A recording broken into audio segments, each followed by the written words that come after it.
बिस्मिल्लाहिर्रहमानिर्रहीम। ख़वातीन व हज़रात, उम्मीद करता हूँ आप खैरियत से होंगे। आज जिस टॉपिक पे मैं बात करना चाह रहा हूँ वो बेसिकली उर्फ़ आम में हम उसको जो है वो शुगर का नाम देते हैं, जबकि डायबिटीज़ इंग्लिश में कहते हैं और उर्दू में इसके साथ साथ इसको ज़ाबतीज़ का नाम दिया जाता है। बेसिकली ये जो बीमारी है इसको देखा जाए तो हर 10वां बंदा जो है वो शुगर का शिकार है या डायबिटीज़ का शिकार है। उसमें जो हम इस बीमारी है उसको दो हिस्सों में डिवाइड करते हैं। दो किस्म की जो है वो डायबिटीज़ होती है। एक को हम कहते हैं टाइप 1 डायबिटीज़ और दूसरी टाइप 2 डायबिटीज़।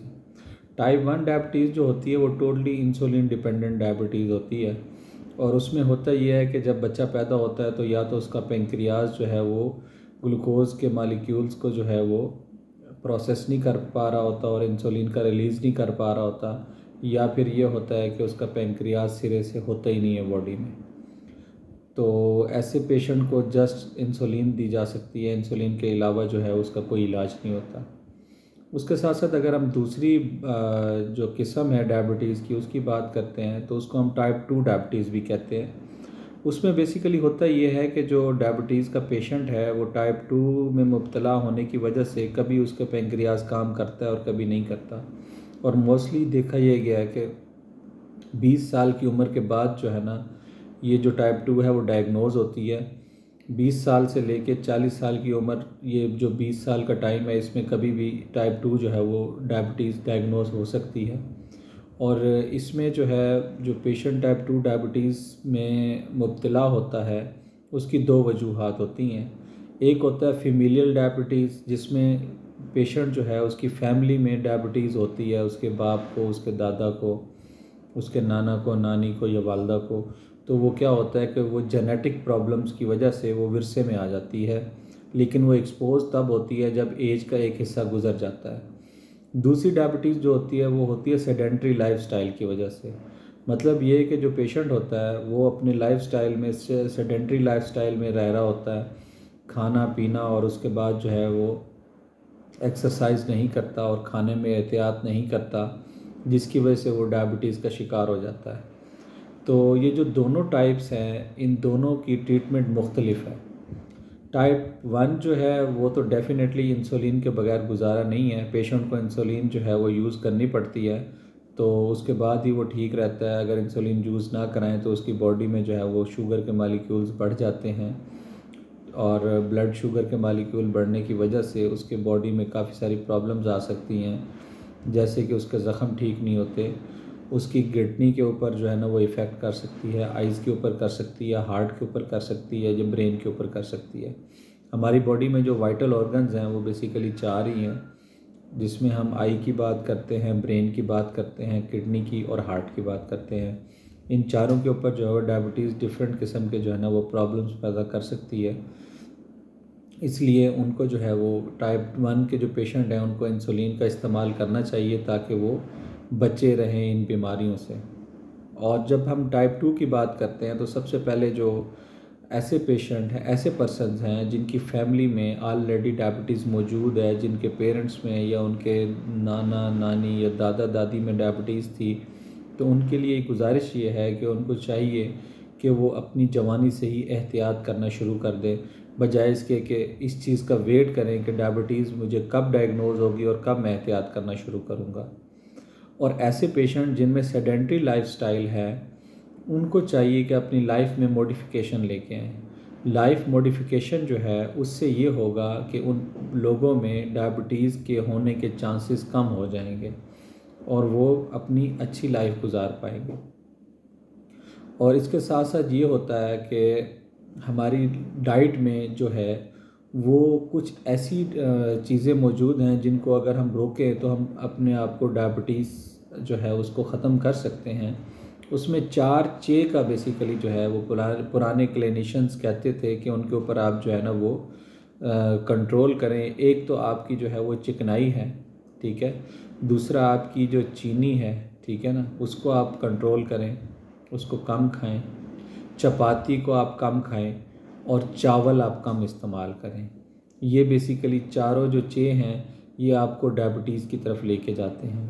इनको कंट्रोल में इस्तेमाल करने से ये है कि हमारी डायबिटीज़ जो है वो नहीं होती हमें। मीठा जब भी हमें खाने को दिल करे तो कोशिश करें कि हम जो है वो प्रोसेस्ड जो है वो मीठा ना खाएं, बल्कि नेचुरल मीठा खाएं। नेचुरल मीठा कौन सा है?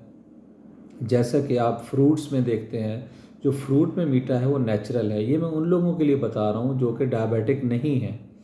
तो जब उनको मीठा खाने का दिल करे तो नेचुरल मीठा इस्तेमाल करें। दूध तो फ्रूट मीठे खा लें, खजूर खा लें, शहद ले लें। ये ऐसे मीठे हैं जो कि ऑलरेडी प्रोसेस्ड नहीं होते और इनको यूज़ करने से नुकसान कम होता है। और जो दूसरा मीठा है, जैसे कि हम मिठाइयाँ खाते हैं, कोल्ड ड्रिंक्स पीते हैं, ठीक है ना, तो उनसे गुरेज़ करें, क्योंकि ये जो मीठे हैं ये मीठे आपकी जो है बॉडी में जाके ऑलरेडी प्रोसेस्ड होते हैं, फ़ैट्स में कन्वर्ट हो जाते हैं। और जैसे फ़ैट्स में कन्वर्ट होते हैं तो आपकी बॉडी में चेंजिंग्स आना शुरू हो जाती हैं और आप जो है वो शुगर का शिकार होने के चांसेस आप में बढ़ जाते हैं। तो ये है बेसिकली। अब हम अगर बात करें कि जो शुगर है, ये इसको डायग्नोज, कुछ लोग ये होता है कि उनको नहीं पता होता कि उनकी बॉडी में जो है वो डायबिटीज़ हो गई है या नहीं हुई, ठीक है। तो काफ़ी सारे सिम्टम्स जो हैं वो डॉक्टर्स बताते हैं, जैसे रात को बार बार पेशाब आना, इसको भी शुगर में जो है ना वो कहते हैं ये डायबिटीज़ का पेशेंट है। या ऐसा पर्सन जिसकी टांगों में दर्द होता है, पाँव की एड़ियों में दर्द होता है, कहते हैं इसको डायबिटीज़ है। या कोई खाना ना खाते हुए या भूख लगते हुए घबराहट होती है, तो कहते हैं कि ये भी डायबिटीज़ की एक अलामत है। इसके साथ साथ कहते हैं कि ठंडे पसीने आना, ये भी एक डायबिटीज़ की अलामत है। तो ये काफ़ी सारी अलामात हैं जिनको देख के आप असेस कर सकते हैं। लेकिन आज मैं आपको एक ऐसी अलामत बताता हूँ कि जो अगर आपको डायबिटीज़ डायग्नोज नहीं भी होती, बट आप ये समझ लें कि आपको डायबिटीज़ होने वाली है अगर आपकी बॉडी में ये अलामत आ जाए। और वो अलामत क्या है? आपको जब इस चीज़ का खौफ हो कि मुझे डायबिटीज़ तो नहीं हो गई या होने तो नहीं वाली, तो आप अपना लिपिड प्रोफाइल करा लें। लिपिड प्रोफाइल करवाते हैं तो उसमें ना आपको 3 किस्म के टेस्ट के रिज़ल्ट आते हैं। एक HDL होता है, एक LDL होता है और एक होता है ट्राईइसाइलग्लिसराइड्स।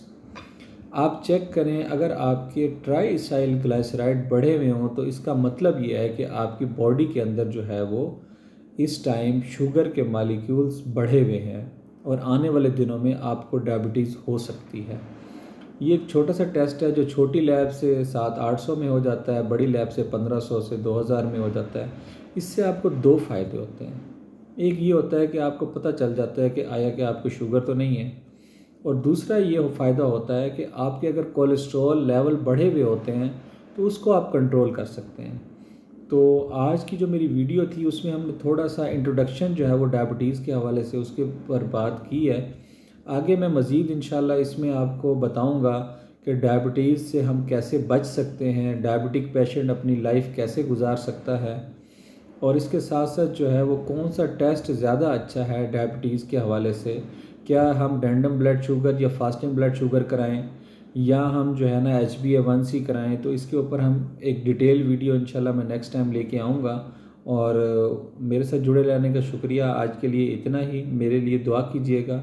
मैं हूँ आपका अपना इरफान हैदर।